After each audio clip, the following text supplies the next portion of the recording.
St. Catherine University and the National Center for STEM Elementary Education are changing the way curriculum in science, technology, engineering, and mathematics, STEM, is delivered. At my house, there's a river in our backyard, so I get to understand what's happening there. And every summer, my favorite thing to do is go to the beach. And so whenever the water rises or falls or the beach looks different to me, I can understand about that too. How does that make you feel, knowing that you understand what's going on? Happy. I would like Montessori schools to be seen and to see themselves as the perfect vehicle for really high quality, integrated, contextualized, meaningful STEM curriculum. STEM is what Montessori's been missing. Not because we don't have all the hooks for STEM content, but because we don't have the content.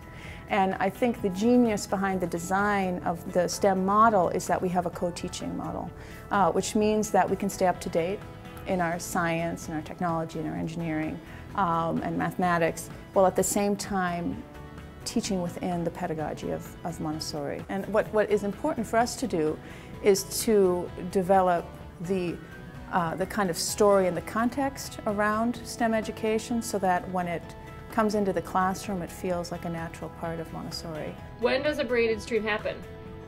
When it's like there's a bunch of different Okay, is that when there's a lot of water or not a lot of water? Not a lot. a lot of water. No, not a lot. Is that when we had our spring thaw? Did we see a braided stream start creating? Mm-hmm. Yeah, a little. Yeah,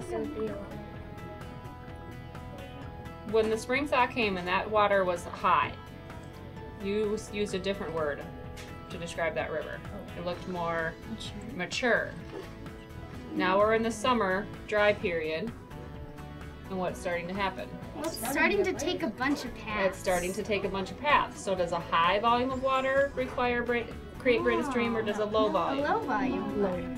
Engineering can be about a product, it can also be about a system, designing a solution for a system. And the Montessori environment is this designed environment, right? I mean, in Montessori, the environment is a strong supporter of the learning that happens in the class through the didactic materials, through how we set up the shelves, to the small tables for workspaces, that we have this environment that allows free flow exchange amongst the students, has small group lessons at the platform, open work periods. But in terms of designing, it's really challenging because your systems have to be strong. Where do they turn in work? How do they know when work is due?